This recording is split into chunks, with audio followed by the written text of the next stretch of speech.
Happy New Year, guys. I hope that you are all doing well. I am pre-recording because I want to have my Pan That palette uploaded on the 1st. So this year I am joining in on two Pan That palettes.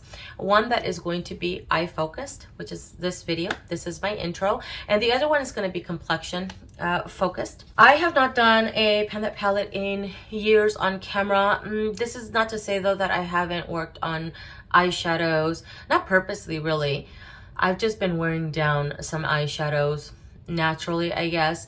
And I have finished some products. I have worn down some products. But this time around, I do want to record my progress. I used to do this type of videos years ago. I want to say maybe 4 years ago. And I really enjoyed seeing the wear and tear as the months went on. And I've been meaning to record this type of video or get back into the panning community for like at least a year. So let me show you guys the palette that I'm going to be working on. This is a palette, if you used to watch my panning videos, that you will recognize because I've had it in a Pan That palette before. And this little sucker is still lingering. It's still hanging around. I do love this palette though. I do reach for it maybe a bare minimum once a month. I will usually pull in maybe one of the shimmer shadows and pop it right on the lid because it's just so pretty. From the last time that I've showed this palette here on YouTube, it is looking very different because I have finished some shadows. I've also decluttered some shadows in this palette because I refuse to use anything that I don't enjoy. I have also frankened this palette. There are some shadows that are still original to the Lorac Pro Palette, but I have added some shadows from the Naked palette that I enjoy. So let me show you guys what this looks like. There's quite a bit of wear and tear in this palette because I do enjoy it. I do use it regularly. So original to this palette is Garnet. This is a red shimmer and it's so beautiful. I love wearing it during this time of year too. Pewter, which is getting a little bit more difficult to pick up with the brush, but I don't plan on repressing this anytime soon. So that's pewter. Mauve is also original to this palette, and as you can see, where am I? Right here. There is a good dip going on. I do expect to hit pan in the shadow relatively soon, maybe in the next couple of months. I think this is one of the ones that may be a little bit more hard pressed than taupe though. I can't remember. So taupe is right over here. And as you can see, I have used down that shadow. It's just a really good neutral brown shadow. These two are not original to the palette. This one is called Sin. This is Sin from, where am I? No, this is called Toasted. And this is from the Urban Decay Naked palette. And this is called Sidecar. They're slightly taupey and let's see, Toasted is slightly pink and taupey, I would say. Sidecar is almost slightly champagne but also slightly taupey. And I like using those in conjunction. I do have it on my eyes today. I have Toasted all over the lid and then Sidecar right in the center. Okay, these two gold shadows are some of my favorite shadows. This is gold, which is original to this palette. And what I really love doing, and what I'll do actually, is pop up some pictures of some eye looks that I really enjoy doing with these shadows. So I have Half Baked also in here right next to gold because I like using them together. A lot of the times I'll grab gold, put it all over the lid, and then I'll grab Half Baked and put it right in the center to add that spotlight type of look, which I really enjoy. I do often with a lot of looks because it really does help open up the eyes. And then the last two here, which I don't expect to finish this year because I use them strategically in certain areas, smaller areas of the eyes. So these two are actually from the original Naked palette. I have Sin and Virgin. And the reason why I don't use these all over the lid is because they're a little bit too light for my liking. Although I grabbed Sin today and added the smallest touch right in the center, even more, I guess, just even more in a smaller area, I guess I can say. I don't know how to explain that, but anyways, so I have Virgin and Sin. Virgin is a shadow that I pick up very lightly and put underneath the arch of the brow, and I actually have it on my eyes today. I also have it in the inner corner. So because these are smaller areas, I don't expect to finish these two shadows specifically. The other ones I do expect to finish this year because I do use them a lot.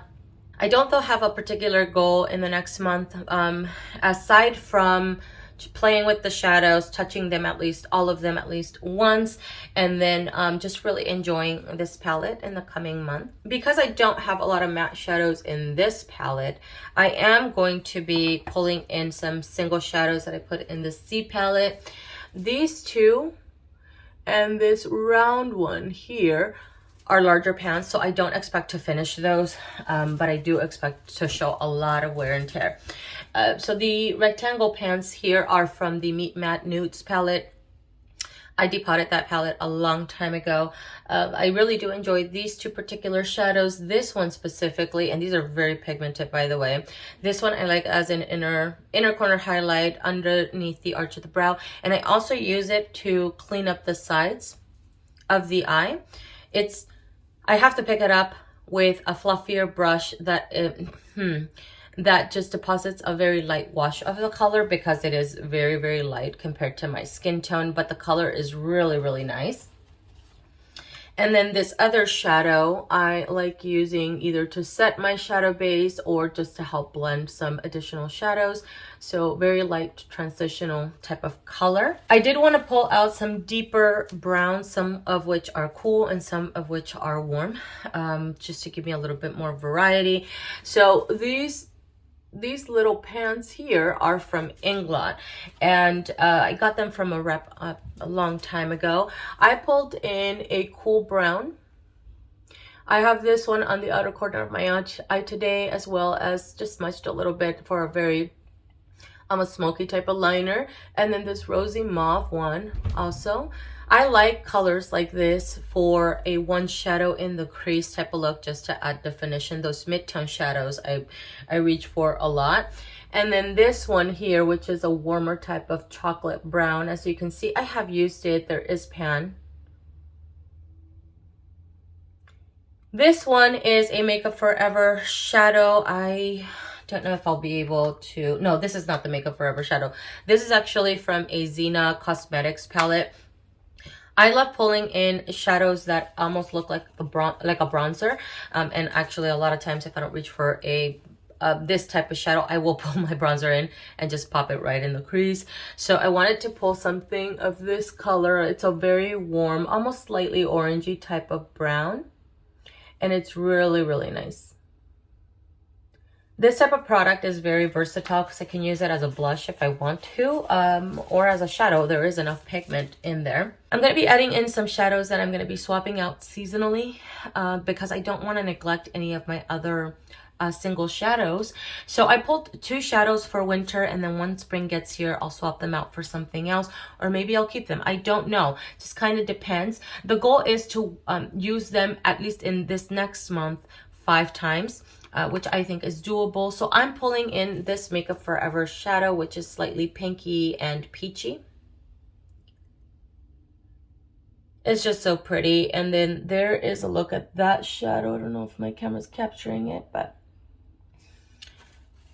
And then I also pulled in this single shadow from L'Oreal. It's part of their Infallible line. I don't even know if they make these shadows anymore. Actually, I haven't checked out their section in a while, but this one's slightly silvery and purple, and I think it'll work very well with Peter. And just adding a little spotlight in the center of the lid.